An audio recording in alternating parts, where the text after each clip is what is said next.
Diplomatic choreography is only part of the story. Behind the scenes and on the high seas, the dispute has hardened into a test of influence and will.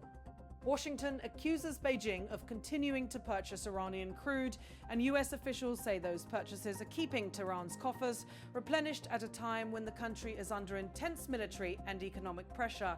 One senior official said China is effectively helping to finance Iran's war through continued oil purchases.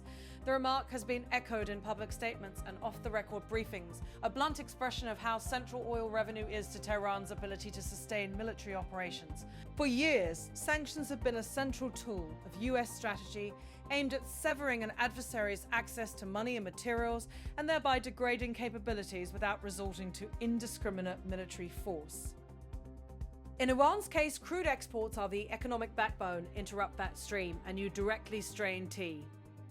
Iran's capacity to procure arms, pay proxies and finance operations, yet sanctions are less a single lever than a web of legal and financial pressure points, and they work only as long as trading partners and intermediaries comply. That tension has collided with the realities of global energy markets. China has emerged as the primary destination for Iranian barrels, and even as Washington stepped up warnings and penalties, shipments continued to move, often through opaque, circuitous routes and unconventional buyers.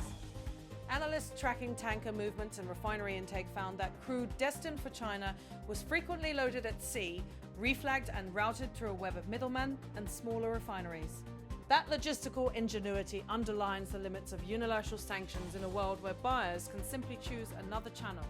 This is not a bilateral quarrel between Washington and Tehran. The conflict has expanded into a triangular contest, with Beijing's commercial choice now read as strategic signals. China insists it is defending sovereign trade and resisting what it calls extraterritorial enforcement of another nation's laws. A Chinese spokesperson said, "We oppose unilateral sanctions and long-arm jurisdiction that have no basis in international law," a line that has been repeated in Beijing's formal statements and diplomatic briefings. Beijing presents its stance as principled. It will not allow another country to dictate how it trades, and it needs reliable energy supplies as its economy grows and modernizes. That posture tests Washington's reliance on sanctions as an instrument of policy. US officials argue that the sheer scale of China's purchases, much of it handled by small private refiners and obscure traders, has kept Iranian finances afloat. Intelligence and commercial tankering data have pointed in recent weeks to high volumes of Iranian crude flowing to Chinese ports, at times through ship-to-ship transfers and shadowy rebrare.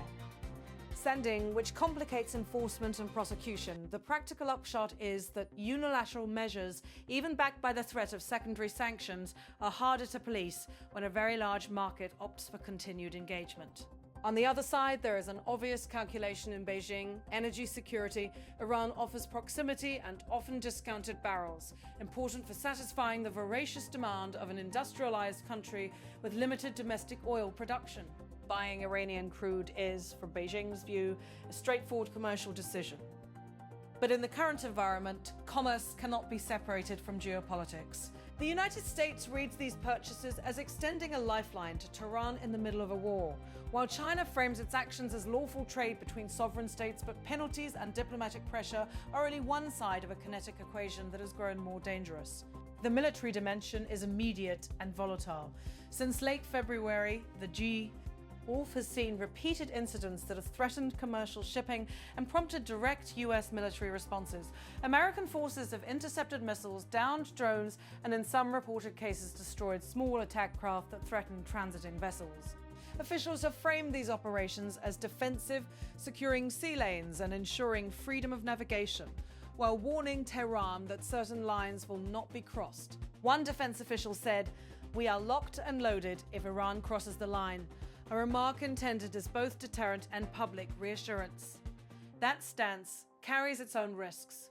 Each intercept, each strike, and each stop increases the chance of miscalculation. A missile misfires, a captain misreads orders, a small engagement escalates into a larger exchange. The region has a dense patchwork of proxies, alliances, and misaligned incentives. A conflict that begins as a naval clash can ripple into airspace, into proxy ground engagements, and into the galore. global energy system. In parallel with the military maneuvers, global commodity markets have reacted.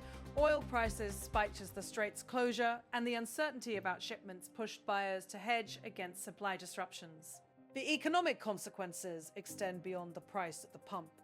Higher fuel costs feed into transport and manufacturing, altering inflation expectations and constraining growth in energy-dependent sectors. Nations that rely on stable supplies watch closely. Any prolonged disruption in the Hormuz bottleneck risks cascade that would affect economies far beyond the Gulf. The meeting between President Trump and President Xi is therefore more than a photo op. Both leaders arrive with leverage and public rhetoric already set. Washington has amplified its criticism in public, signaling a willingness to press Beijing diplomatically and economically. Beijing, for its part, has shown little sign of altering a course it sees as both commercially rational and legally defensible. Observers have described the run-up to the talks as a test of patience and red lines. One analyst said, both sides are entering the meeting with leverage and red lines already drawn, capturing the sense that the summit may be less about immediate compromise than about probing where each will settle. The human hand of policy, diplomats, generals, ministers, does not operate in a vacuum. Domestic politics in each capital shape how leaders calculate risk. In Washington, the administration faces pressure to show resolve and to protect commercial interests and allies. In Beijing, the leadership must safeguard energy supplies and economic stability while projecting an independent foreign policy posture. In Tehran, the regime must weigh the benefits of export revenue against the risks of deeper international isolation and military retaliation. The result is a tangled set of incentives, the United States using sanctions and a naval presence to constrain Iran, Iran using a time destruction and proxy tactics to defend sovereignty and retaliate, and China pursuing energy and commercial priorities while framing its approach as a matter of international law and non-interference. The strategic interplay is no longer binary. It is multi-vector, with economic moves carrying military weight and military actions reshaping diplomatic options. Beyond the immediate players, other states and markets are recalibrating. Gulf neighbors, European capitals and Asian importers watch how the scene unfolds, because the decisions made in Beijing, Washington and Tehran will shape trade routes, alliances and norms around sanctions and maritime freedom. The Strait of Hormuz is a shared of interest. Its stability matters to exporters and importers alike. If commercial ships avoid the route or insist on armed escorts, the insurance costs and logistical strain will be felt by every economy that depends on oil and seaborne trade. There are, of course, paths that could ease the tense. Cyan. Greater transparency in tanker tracking and refined cooperation between customs, financial regulators, and insurers could make it harder for illicit or opaque shipments to disguise origin. Multilateral engagement bringing more states into enforcement efforts or forging clearer legal standards for secondary sanctions would blunt accusations that Washington is imposing unilateral orders. Diplomacy between the capitals might also produce compromises on energy purchases, guarantees for safe transit, or a staged plan to reduce financial flows that fund conflict. But each of those options requires trust and concession, and both are in short supply. For now, the world watches closely as the leaders prepare to meet. The summit offers a narrow window where rhetoric can be lowered, where red lines can be clarified, and where an exchange of assurances might reduce the likelihood of accidental war.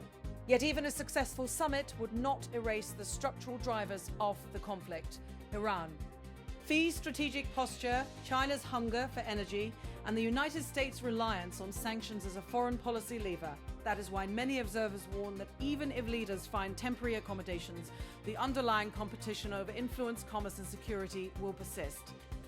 An outside observer summed up what many now feel.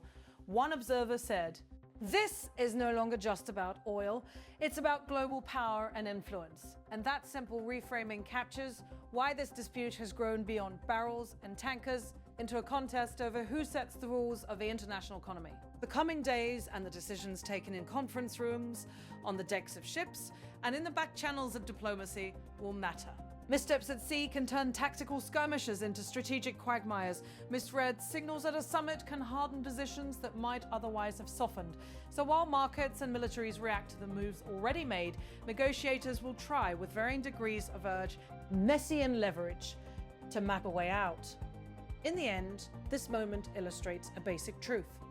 In an interconnected world, the line between commerce and conflict is porous. Trade choices become strategic choices, naval escorts become political statements, and the fate of a single shipping lane can shape the calculations of presidents and premiers. The challenge facing the leaders gathered at the summit table is to reconcile those competing priorities before the next unforeseen incident forces. A choice not between words, but between force and a broader conflagration.